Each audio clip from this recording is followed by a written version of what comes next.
Hello, good morning. It's Halloween and the clocks here in the UK have gone back by an hour overnight. So if I'm an hour different to when you expected, that's why. Apologies for that.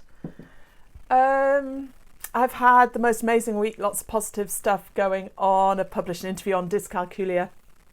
I've done 2 more interviews. I've had an article in news.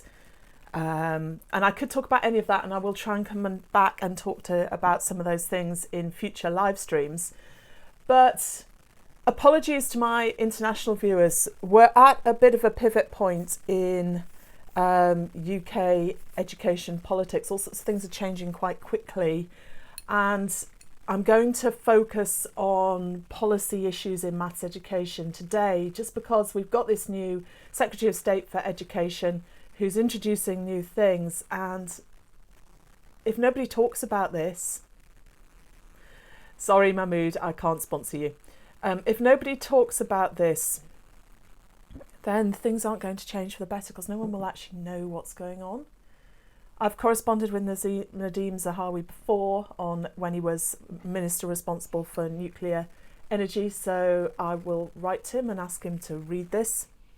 To watch this. So let's go. This is UK education policy for the first time. Education policy is supposed to be devolved, but this is the redistribution of funds that have come back from the EU, and that suddenly Westminster is taking control of this.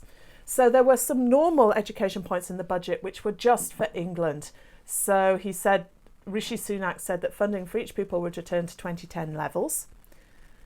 We'll see. That may or may not happen. All funding promises in the past. It's just normal politics stuff, the stuff you would expect. Fingers crossed it will be real. The government is tripling investment to create 30,000 special school places. Well, that's good news. If you're out and about on supply in England, there are so many children with extreme special needs who are trapped in ordinary schools because there are no places. So that's welcome. Great news. Total support for catch-up for funding will increase a bit, but it will stay way short of what was defined as being needed by Sir Kevin Collins and his report. And then, in the next section of the budget, there was this £560 million, that's over £500 million, for a totally new maths plan called Multiply. I was driving at the time and my mouth just dropped open, because this is new money. This is something special, and it's come completely out of the blue. And it is so much money. When we've had initiatives for maths education in the past, it's taken years to get maybe 50 million for a major England-wide project. This is a vast amount of money. So I wanted to know what it was all about. Now, just to compare this announcement compared with what happened until 2010. So until 2010, you would get an announcement for the government of an intention to consult on a name. And then there would be probably about 18 months where the aim was explored. There would be online consultations, and the team behind the policy development would go to all the major education conferences, so that it was real. You're meeting the humans behind the project and having direct conversations. So Sir Peter Williams did a great review of primary education, and as I was able to go to conference, ask him direct questions. I remember asking him, how will you make sure this lasts beyond the term of this government? Because it seems like a good idea, but how do we get it sustained into the future? To which its answer was, you can't. Politics works like that. But it brought things to life. It's how you met people and came to respect them, these people who were trying to make wise decisions, and you knew that they shared the same value base as you, even if they didn't agree with your views on the way forward. And that was a really important thing in education. So that was totally abolished in 2010. All consultation was shut down. We had to go to courts to get any consultation at all. And when the consultation sessions were set up, they were clearly totally pointless. There was no way that anything from them was going to be considered. I remember sitting in the front row of one just crying because the consequences for kids were so clear, and there was just no point in any of us being there, and we all knew that, and there's been very little consultation since. So this money, 560 million, that could be about £17,000 for school, which would pay for, I don't know, an extra teaching assistant for maths, a good one, a highly skilled one, 2 days a week for a few years, that 2 or 3 years, well, maybe 2. Or the link is to adults. They want to focus on adults. Okay, that would be £2.5 million per sixth form or further education college to go into development maths schools. That's vast amounts of money. I mean, there is some funding in there for FE, much less than's needed, but it's a lot less than that. Just huge eye-watering amounts of money.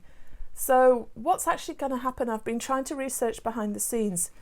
It seems that this is going to they're going to transform the life prospects of 500,000 adults who didn't get the equivalent of a grade C at GCSE maths. They haven't even mentioned that people outside England don't do GCSEs, but I'm sure they will find an equivalent threshold for the devolved nations.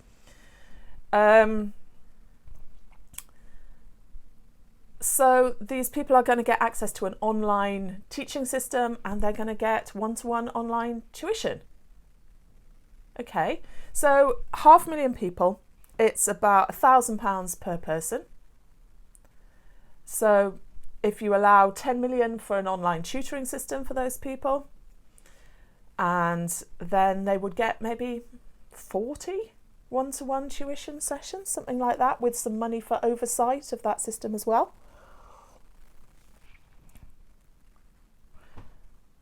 That's just massive. It is such a big intervention for each adult. Seems huge. You've got to find 500,000 adults who want that intervention in their maths, maybe 2 hours a week for a year, something like that. In the old days, you'd expect to see the trials, you'd expect to hear from the people who've done things along these lines as to how it's going to work, you'd see the details of the plans. There isn't any of that. Just talking to people who've worked with adults, it is a nightmare.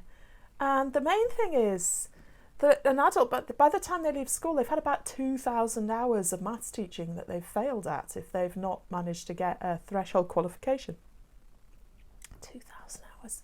And all their lower level maths skills are hardwired. You're not going to change them by that time. So when I've worked with adults, it's got to be the adults who need a maths qualification to do what they want to do with their lives. And it's quite a small, very small number. And they have to be super motivated, super dedicated, facing down all their fears, rebuilding their maths from scratch, on top of whatever else they're doing in life. It's really hard for them. And when you work with them, you tend to totally focus on the qualification that they're going for, the maths qualification that they need, and make sure that every bit of your tuition is really, really working on one of the types of questions they're going to get. Because you can work outwards from a question, put it into context that they understand, highly personalised. But I can't see how you could get anyone to do this kind of commitment if it wasn't the case that they're looking to drive forward their career and they need a particular maths qualification round about this threshold standard GCSE pass kind of level. And even then, it's really hard. It's often the reason why people choose not to take a career path, because they need to do that. And we had a numeracy test in England for teachers, becoming teachers. They had to do a numeracy qualification round about that level, and it was abolished because people weren't entering the profession because they didn't want to do it. I mean, when you're really trying to get adults numerate in the past, things that have worked, like social clubs for snooker or darts, and if you're mentored by people you like and you're doing it in a different context and it's fun, you can start to build numerical fluency in your own way. So, who is behind this? I mean, in education, we've seen so much of disturbing flows of money. I don't see that here yet, but I'd love to be reassured. The key people behind it seem to be a guy called Andy Haldane, who was the chief economist at the Bank of England, who has become the permanent secretary for Levelling Up in the Cabinet Office. And he's become the chief executive of the Royal Society of Arts, where I was a fellow for a long time, working on 21st Century Enlightenment and co-production until the RSA shut that down. And so he's a hugely respected figure who clearly does things with a social conscience and in the public interest. And then there's a link across from him to a charity called National Numeracy, which is for adult numeracy. And so it seems that there's this new committee for adult numeracy that doesn't involve anyone from education at all. The one tenuous link is a guy called Sam Sims, who is the chief executive of National Numeracy,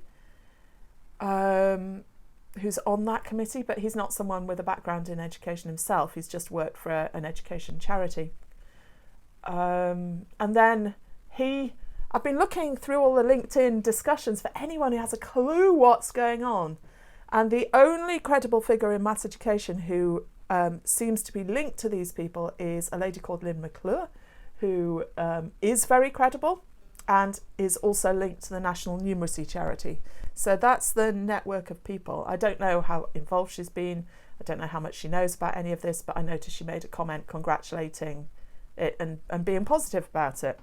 And I'm not directly linked to Lynn, so I can't ask her, but I'm directly linked to vast numbers of people in maths education in the UK and across education in the UK and across maths education globally, and there was no one else I could find.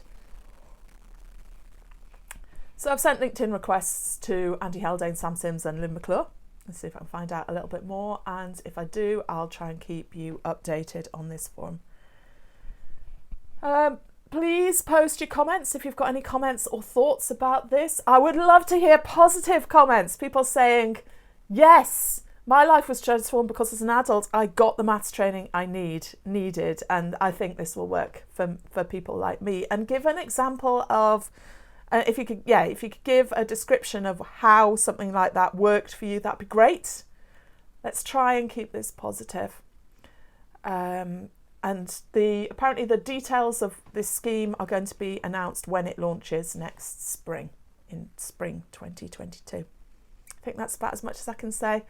Hopefully I'll come back in future weeks and focus much more on my normal core primary maths brief, and also I do some well-being in primary education as well, and I've got some great stuff to come. So if this wasn't your cup of tea today, thanks for sticking with it. Wish you all well. Remember, you can ask me any questions anytime about primary maths education, and that is what I want to do. Take care, happy Halloween, bye for now.